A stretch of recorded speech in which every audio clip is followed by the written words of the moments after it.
How to change clock widget on Android lock screen.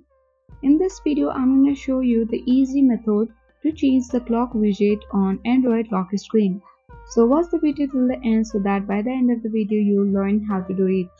Now without any further ado, let's dive into the video. First of all, you have to open the settings on your Android device. And then you have to locate the option of home screen and lock screen. You will see different kinds of options on this screen. Just you have to select the clock style under this lock screen option. As you can see that currently the clock style is set on vertical on our Android lock screen, but to change it you can set to horizontal. So you can easily lock your Android device and easily view the changes seen on your clock widget. So that's how we do it.